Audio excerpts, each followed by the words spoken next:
శారదా నవరాత్రులు అని ఆశ్వీజమాసంలో శుక్లపక్షంలో పాడ్యమి నుండి నవమిలగాయతూ చేసి విజయదశమి నాడు శాంతికర కళ్యాణంతో అమ్మవారికి సంబంధించినటువంటి ఉపాసనని నవరాత్రులుగా నిర్వహిస్తూ ఉంటాం. మనకి అనాదిగా వస్తున్నటువంటి ఆచారము ఇలా ఉండడానికి కారణమేమి అంటే, శారదా నవరాత్రుల కాలము ఏది ఉన్నదో అది ఒక సంవత్సరంగా కాలాన్ని ప్రమాణంగా తీసుకున్నప్పుడు ఈ సమయం బ్రహ్మముహూర్తం అవుతుంది. అంటే తెల్లవారుజాము వేళ తనంత తానుగా ఎలా పరమేశ్వరుని ఉపాసనకి అత్యంత యోగ్యమైన కాలమో, అలాగే శారదా నవరాత్రుల కాలం కూడా భగవంతుని యొక్క ఉపాసనకి, ప్రత్యేకించి పరదేవత యొక్క ఉపాసనకి అత్యంత యోగ్యమైన కాలము.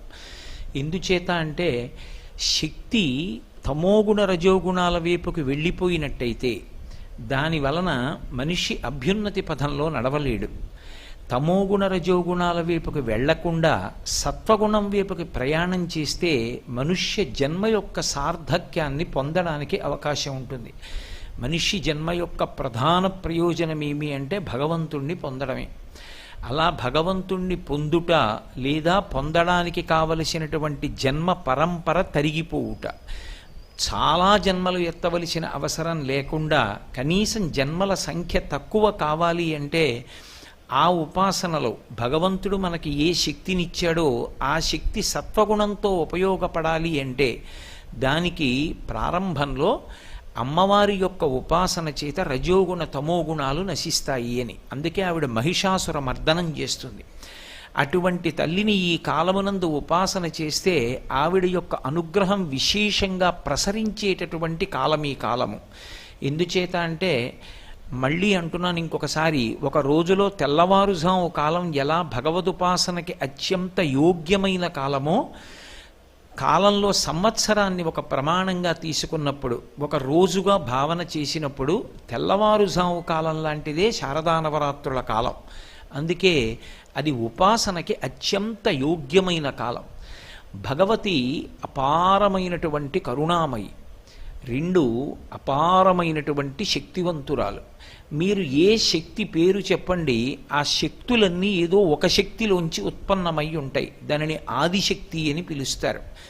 ఇప్పుడు ఈ మైక్ గట్టిగా మాట్లాడాలన్నా విద్యుత్ శక్తి ఉండాలి, దీపాలు వెలగాలన్నా విద్యుత్ శక్తి ఉండాలి, పంఖాలు తిరగాలన్నా విద్యుత్ శక్తి ఉండాలి. ఇన్నిటికీ ఆధారభూతమైనటువంటి ఆ శక్తి ఒకటి ఉంటే ఈ ఉపకరణములన్నీ పనిచేస్తాయి. అలాగే ఆ తల్లి యొక్క అనుగ్రహము ఈ శరీరమునందు ఉంటే ఇది అనేక రకములుగా పనిచేస్తుంటుంది. అసలు దీనికి ఆకలిస్తోంది, ఇందులో పదార్థం అయిపోయింది కాబట్టి ఇంకా కొంత పదార్థం వెయ్యి అని చెప్పగలిగినటువంటి ప్రక్రియ ఒకటి నడవడం ఆరోగ్యం. అందుకే యాదేవి సర్వభూతేషు క్షుధారూపేణ సంస్థిత నమస్తస్యై నమస్తస్యై నమస్తస్యై నమో నమః. ఆ తల్లి ఆకలి రూపంలో శరీరంలో ఉండి నువ్వు తిన్నటువంటి పదార్థం పూర్తయిపోయింది కాబట్టి మళ్ళీ కొంత పదార్థాన్ని వెయ్యి అని అడుగుతుంది. వేసిన పదార్థాన్ని జీర్ణశక్తి అంటాం. జీర్ణం చెయ్యడానికి కావలసినటువంటి శక్తిగా ఆమెయే లోపల పొటమరిస్తుంది. ఒకడికి ఉపన్యాస శక్తిగా, ఒకరికి పాట పాడే శక్తిగా, ఒకరి యందు ఒక మంచి వాద్యాన్ని మ్రోగించగలిగినటువంటి శక్తిగా, ఒకరి యందు కార్యాన్ని దక్షతతో నిర్వహించగలిగినటువంటి శక్తిగా ఆవిడ ప్రచోదనమవుతుంది. ప్రచోదనమై ఆమె ఆయన చేత ఆ కార్యాన్ని సాధింపచేసి ఆయన ఆ కార్యాన్ని సాధించాడు అనేటటువంటి కీర్తిని కట్టపెడుతుంది. అందుకే యశస్విని అని పేరు. ఒక వ్యక్తి ఒక విషయంలో అపారమైనటువంటి కీర్తి పొంది ఉన్నాడనుకోండి, అలా కీర్తి దేని చేత పొందుతాడు అంటే పరదేవత ఆయన యందు ఒక విభూతిగా ప్రకటనమవుతుంది. ప్రకటనమై కీర్తిని ఆయనకి కట్టబడుతుంది. ఎందుకంటే ఆ శక్తి ఎవరికి కనపడేది కాదు. ప్రకటనమైనప్పుడు మాత్రం ప్రజలందరి యందు ఆయనకున్నటువంటి ప్రత్యేకమైనటువంటి విభూతి అనుభవంలోకి వస్తుంది.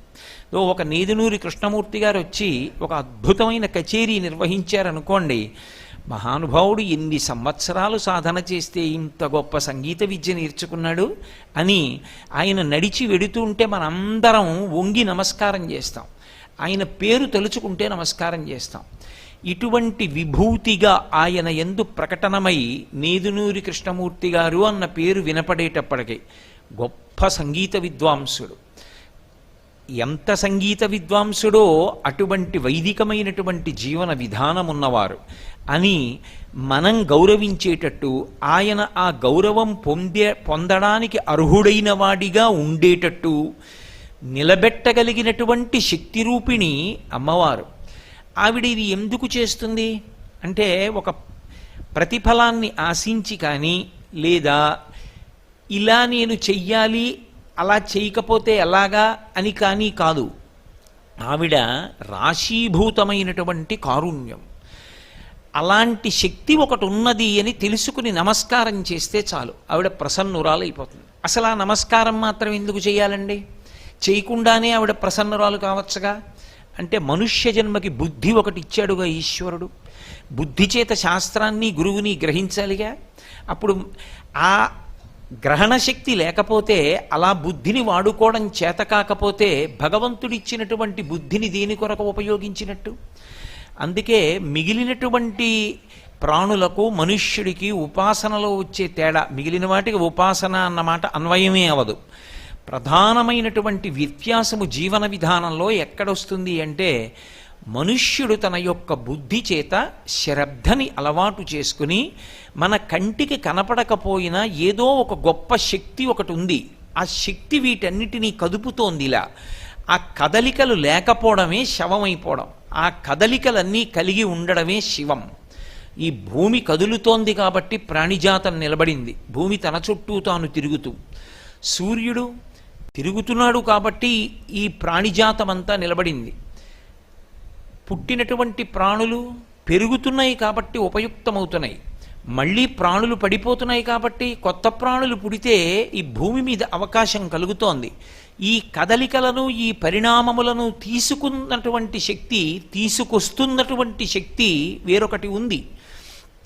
అది కంటికి కనపడకపోవచ్చు, మాంసనేత్రమునకు కనపడకపోయినప్పటికీ జరుగుతున్నటువంటి క్రియాకలాపమును దృష్టిలో పెట్టుకొని దాని వెనక ఉన్న శక్తిని గుర్తుపట్టి నమస్కరించడం ఈ దేశం యొక్క గొప్పతనం. అది వైదికమైనటువంటి లక్షణము అన్న మాటకు అర్థం ఏమిటంటే, ఏది కంటికి కనపడదో అది ఒకటి ఉన్నదని, అది దీన్నంతటినీ తిప్పుతోందని, అదే నే చేస్తున్న పనులని, నాకిచ్చిన శక్తిని కూడా నేను ఎలా ఉపయోగిస్తున్నానన్న విషయాన్ని గమనిస్తుందని, గమనించి ఉత్తరోత్తర నన్ను ఏం చెయ్యాలి అన్నది నిర్ణయం చేస్తుందని దృష్టిలో పెట్టుకుని జాగరూకుడై అమ్మవారిచ్చినటువంటి శక్తిని వినయంతో ఎవడు ఉపయోగించాడో అలా ఉపయోగించేటటువంటి క్రమమునకు భక్తి అని పేరు. తప్ప అసలు ఒక పదార్థం ఒకటి అటువంటిది ఉన్నది అన్న స్థితి ఎరుకలోకి లేకుండా యాంత్రికంగా ఏదో పువ్వులు తెచ్చి భగవంతుడి పాదాల మీద వెయ్యడం అది తంతవుతుందేమో కానీ, మనసులో ఆ విశ్వాసము కొరవడిపోయిన నాడు ఆ చేసేటటువంటిది ఫలప్రదమవుతుంది అని చెప్పడం కష్టం. అందుకే ఆ తల్లి ఒక్క నమస్కారం చేసి ఈ విషయాన్ని గుర్తిరిగినంత మాత్రం చేత అవతలవాణ్ణి కీర్తివంతుణ్ణి చెయ్యగలదు, అవతలవాణ్ణి అనుగ్రహించగలదు, అవతలవాణ్ణి పైకెత్తగలదు, అవతలవాణ్ణి పరమశివుడి చెంతకు చేర్చగలదు, ఈశ్వరుని యందు ఐక్యము చెయ్యగలదు, అథవా రావలసినటువంటి జన్మల యొక్క పరంపరని చాలా విశేషంగా తగ్గించగలదు. ఇన్ని చెయ్యగలిగినటువంటి తల్లి కనుక ఆమె పరమ కరుణామయి. అటువంటి తల్లే అనంతమైనటువంటి శక్తికి ఆలవాలము. ఆవిడ యొక్క శక్తిని కొలవడం ఎవరికీ సాధ్యం కాదు. అందుకే శ్రీమాత అని ప్రారంభం లలితా సహస్రనామం. ఆవిడ శక్తి ఎంత అంటే కొలవడానికి ఇంకా ఏమీ ప్రమాణం ఉండదు లోకంలో. అంతటి అపారమైనటువంటి శక్తివంతురాలు ఆవిడ. కేవలం శక్తివంతురాలే కాదు, నేను మీతో మనవి చేసినట్లుగా అపారమైనటువంటి దయాదాక్షిణ్యములు కలిగినటువంటి తల్లి కనుక మనందరి యొక్క అభ్యున్నతి కొరకు ఆమె కారణమవుతూ ఉంటుంది. ఇవే ఆవిడ నామాలుగా ప్రకాశించాయి. నామము అని నేను అన్నప్పుడు గుర్తుపట్టడానికి తల్లిదండ్రులు పెట్టినటువంటి లౌకికమైన ఒక పేరు అని అనుకోకూడదు. ఇప్పుడు ఈ కోటేశ్వరరావు అనబడేటటువంటి శరీరం ఒకటి ఉంది. దీనికి లౌకిక నామము అంటారు. అంటే తల్లిదండ్రులు ఒక పేరు ఉంచారు. ఎందుకని అంటే ఎంతమందిలో ఉన్నా పిలిస్తే ఆ పేరుతో తాదాత్మ్యత పొందడానికి, ఆ పేరు చేత గుర్తింపబడడానికి వీలుగా ఒక పేరు ఉంచుతారు. అది లౌకికమైనటువంటి నామం. కానీ భగవంతుడికి వచ్చేటటువంటి నామాలు అలా రావు. ఆయనవి గౌణములు. గౌణములు అంటే ఆయన యొక్క గుణములను ఆవిష్కరిస్తాయి. ఆయన అనండి, ఆవిడ అనండి, భగవత్ తత్వమునందు లింగభేదమునకు అవకాశం ఉండదు. స్త్రీ పురుష నపుంసక మూర్తియును కాక, తిర్య కమర నరాది మూర్తియును కాక, కర్మ గుణ భేద సదసత్ప్రకాశి కాక, వెనుకనందియుతానగు విభుతలంతు అంటారు పోతన గారు భాగవతంలో. అది ఒక కాంతి స్వరూపం. దాన్ని మీరు ఏ పేరు పెట్టి పిలవండి పలుకుతుంది. అందుకే దానికి లింగభేదం ఉండదు ఆ భగవత్ శక్తికి, ఆ భగవత్ తత్వానికి. అటువంటి భగవత్ తత్వము ఏదైతే ఉందో అది ఉదారమై అపారమైనటువంటి ఉద్ధరణ హేతువులైనటువంటి కొన్ని గుణములను ప్రకటనం చేస్తూ ఉంటుంది. భక్తులను ఉద్ధరించడానికి కొన్ని గుణాలు బయటికి వస్తూ ఉంటాయి. ఆయా గుణములు భగవత్తత్వము నుండి ప్రకాశించినప్పుడు ఆయా పేర్లతో పిలవబడుతుంది. అంతేకాని అది ఆవిడ పేరు అని అనుకోకూడదు. నేను మీకు ఒక ఉదాహరణ చూపించాలి అంటే, అమ్మవారిని పిలిచేటప్పుడు శర్వాణి అని ఒక పేరుతో పిలుస్తాం. పరమమంగళప్రదమైనటువంటి పేర్లలో ఒక పేరు శర్వాణి అనబడేటటువంటి నామం. ఎవరు శర్వాణి? శర్వుని భార్య ఎవరో ఆమెకి శర్వాణి అని పేరు. ఎవరు శర్వుడు?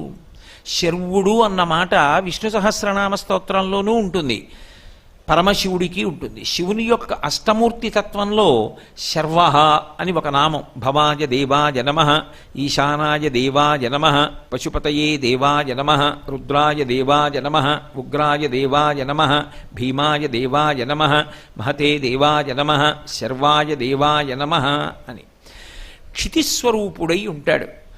ఈ భూమికంతటికీ కూడా శివస్వరూపమని పేరు. అందుకే కాంచీపురంలో పృథివీలింగ స్వరూపంలో ఉంటాడు. పృథివీలింగ స్వరూపంలో ఉంటాడు కనుక ఆయనకి అభిషేకం నీటితో చెయ్యరు, కరిగిపోతుంది కాబట్టి లింగం. కాంచీపురంలో ఉన్నటువంటి పృథివీలింగానికి అభిషేకం మాత్రం కేవలం మల్లె నూనెతో మాత్రమే చేస్తారు. అటువంటి పృథివీ స్వరూపం పరమేశ్వరుడైతే అమ్మవారు ఎప్పుడూ ఆయనతో కలిసే ఉంటుంది తప్ప ఆయన నుంచి విడివడి ఉండదు. అవి రెండు కలిసి ఉంటాయి. అమ్మవారు అయ్యవారితో కలిసి ఉంటుంది అన్న మాటని మీరు బహుజాగ్రత్తగా గమనించాలి. కలిసి ఉంటుంది అంటే రెండుగా ఉండి ఒకటైనది కాదు, ఒకటిగా ఉండి రెండు కానిది అని అర్థం చేసుకోవాలి. ఒక ఉదాహరణకి నేను పాలు అన్నాను అనుకోండి, పాలకి తెలుపు ఎప్పుడు వచ్చింది? ఆ ప్రశ్న ఉండదు. పాలంటేనే తెలుపు, పాలు తెల్లగా అయినవి ఉండదు. పాలు అన్నప్పుడే తెల్లగా ఉన్నాయి. పాల నుండి తెలుపుని విడదీయగలవా? సాధ్యం కాదు.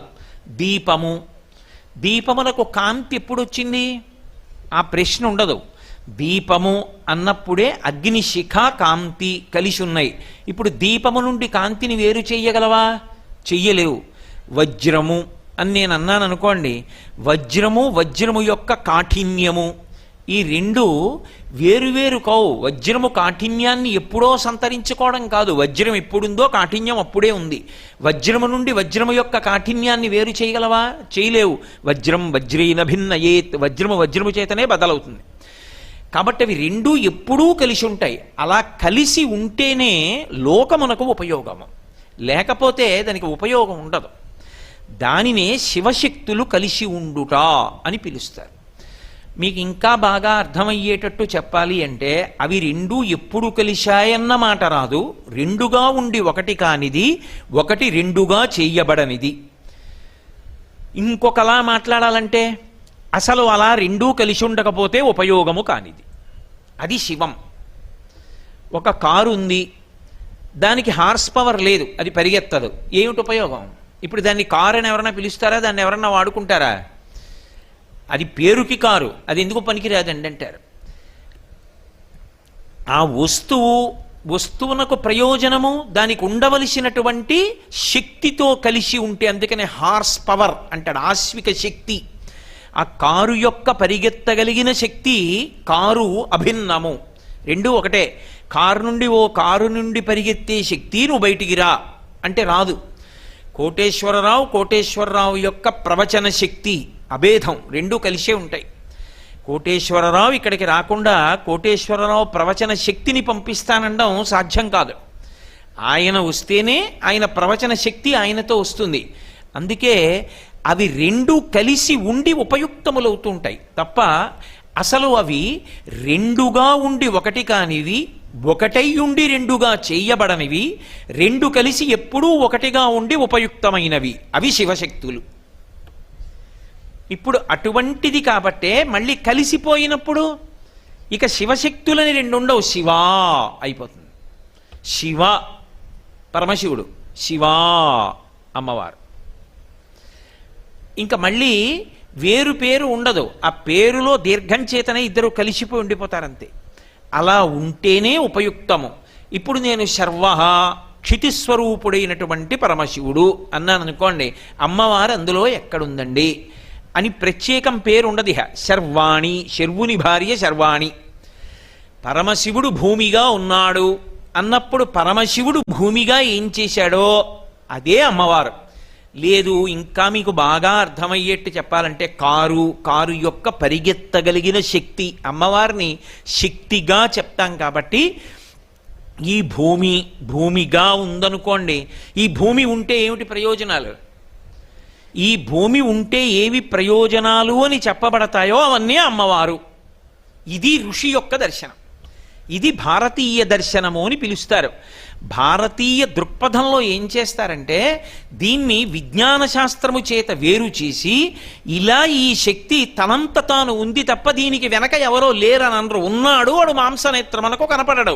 అది ఋషి యొక్క దర్శనము. అందుకే భారతమాత అన్నారనుకోండి, ఏదో పెన్ను పట్టుకుని ఇలా గీస్తే వచ్చినది కాదు. వందే మాతరం సుజలాం సుఫలాం మలయజ శీతలాం సస్యశ్యామలాం వందే మాతరం. అందుకని బకించంద్ర చటర్జీ ఋషి అయ్యాడు. ఎందుచేత ఋషి అంటే వందే మాతరం భరతమాత. ఈ దేశమునందు అంతర్లీనముగా ఒక మాతృశక్తి ఉన్నది, ఆమె బిడ్డలం మనందరం భారతీయులం. ఆ తల్లి బిడ్డలమన్న భావన కలిపింది, అది ఋషి భావన. అది ఇంకా విస్తృతి పొందితే శంకర భగవత్పాదులు మాతా చ పార్వతీదేవి పితాదేవో మహేశ్వర బాంధవా శివభక్తాశ్చ స్వదేశో భువనత్రయం. 3 లోకములు మేమే, అన్నదమ్ములమే, అక్క చెల్లెళ్ళమే. పార్వతీ పరమేశ్వరులు మా తల్లిదండ్రులు. దేశభక్తి అన్న దగ్గరికి వచ్చేటప్పటికి ఏ దేశమునందు నువ్వు ఉన్నావో ఆమె దేశమాత, భూమాత, గోమాత, లోకమాత, జనకమాత. అమ్మ శబ్దంతో సంకేతించి మనం బిడ్డలం. అమ్మ అన్నంత చేరిక ఇంకెవరి విషయంలో ఉండదు. కాబట్టి నాన్నగారి దగ్గరైనా కొంత పరిమితి భయం ఉంటాయేమో, అమ్మ దగ్గర ఆ మాట ఉండదు. అమ్మ అంటేనే నా సంబంధం, హృదయ సంబంధం. అటువంటి సంబంధం ఉంది కాబట్టి అమ్మా అని పిలిచారు. పిలిచి దేశాన్ని గౌరవించాడు బకించంద్ర చటర్జీ.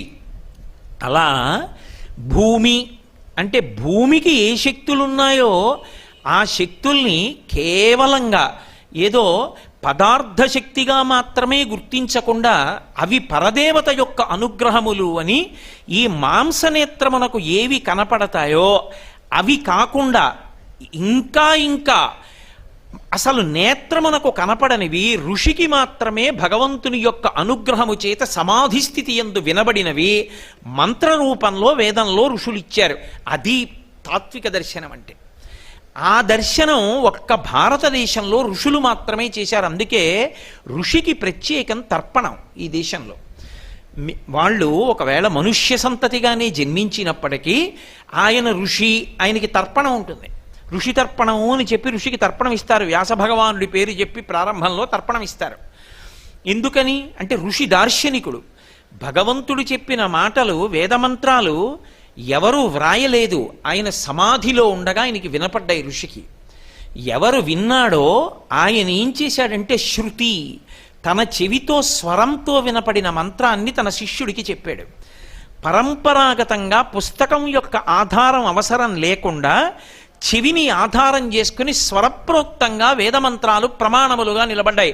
అందుకే ఏది ప్రమాణము? వేదమే ప్రమాణము. మొదటి ప్రమాణం ఏది? వేదమే, శృతి ప్రమాణము. అలా మనకి అందించినటువంటి ఋషి దార్శనికుడై పరీక్షా కేంద్రంలో దొరికేటటువంటి శక్తిని, మాంసనేత్రమునకు కనపడే శక్తిని మాత్రమే కాక భగవంతుని యొక్క అనుగ్రహం చేత తనకి దర్శనమైనటువంటిది, తనకి వినపడినటువంటి దాన్ని లోకమునకు ప్రకాశింపజేస్తాడు.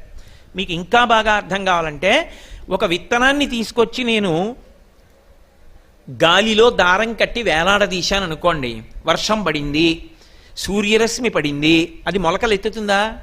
మొలకలెత్తదు. అదే విత్తనాన్ని మట్టిలో పెట్టాననుకోండి, చుక్క నీళ్లు పడ్డాయి, అంకురం వస్తుంది. అంటే ఇప్పుడు మీకు ఒక పరీక్ష చేత మట్టి తగిలితే తప్ప విత్తనము అంకురము కాదు. అది మాంసనేత్రమునకు బుద్ధికి ఒక పరీక్ష ద్వారా దొరికింది. అది దొరకడం కాదు, భగవదనుగ్రహము చేత మంత్రరూపంలో అనుగ్రహిస్తాడు. అది ఋషి యొక్క గొప్పతనం. దాన్ని అమ్మవారిగా శ్లోకం చేసి, అమ్మవారిగా మంత్రం చెప్పి, అమ్మవారిగా నమస్కరించి ఆ అనుగ్రహం ఎప్పుడూ క్షేమకరంగా ఉండేటట్టుగా చేసుకోవడం ఈ జాతి యొక్క గొప్పతనం. ప్రపంచ దేశాల్లో ఎన్నో చోట్ల పెద్ద పెద్ద భూకంపాలు, పెద్ద పెద్ద తుఫాన్లు, పెద్ద పెద్ద సునామీలు వచ్చినా ఈ దేశంలో ప్రకృతి వైపరీత్యాలు అంత స్థాయిలో రాకుండా అలా నిలబడింది. ఒకప్పుడు ఈ దేశానికి తాళం కప్ప అంటే ఏమిటో తెలియదు అంటే కారణం వేదాన్ని నమ్మడం, ఋషిప్రోక్తమైనటువంటి మంత్రములను నమ్మడం, ధర్మాన్ని నమ్మడం కారణం. లేకపోతే తాళం కప్పలేని దేశంగా ఎలా మిగిలిపోయింది ఈ దేశం? అందుకే నేను మీతో ఇవాళ ఉదాహరణకి శర్వాణి అన్నాను. భూమి రూపంలో ఉంటుంది ఆవిడ, భూమి అందలి శక్తి రూపంలో ఉంటుంది. పోని భూమి అంటే మాంసనేత్రానికి కనపడుతుంది, శివస్వరూపం. భూమిలోని శక్తి ఈ మైక్ ఉంది, మైకు కనపడుతుంది. నేను మాట్లాడిన మాటల్ని గట్టిగా శబ్దం పెంచి, స్థాయి పెంచి, చివర నిలబడిన వాళ్ళకి కూడా వినపడేటట్టుగా నా మాటని మార్చినటువంటి శక్తి ఇందులో ఉన్నది మీకు కనపడుతుందా? కనపడదు. అలా భూమి లోపల ఆ శక్తి ఏది అన్నది ఋషి కనిపెట్టి చెప్పాడు. ఎక్కడది ఋషికి? ఊహ కాదు. ఇది బాగా గుర్తుపెట్టుకోవాలి మీరు. ఋషిది ఊహ కాదు. ఋషిది సమాధి యందు భగవద్వాక్యం ఆయనకి వినపడింది. అందుకే వేదమంత్రములు అంత పరమసత్యములయ్యాయి. వేదంలో ఏం చెప్పబడిందో విజ్ఞాన శాస్త్రవేత్తలందరూ ఒక స్థాయి దాటిన తర్వాత దాన్ని అంగీకరించారు. ఎందుకని అంటే భారతదేశం ఏ శక్తిని అంగీకరించి నమస్కరిస్తోందో అది ఉంది.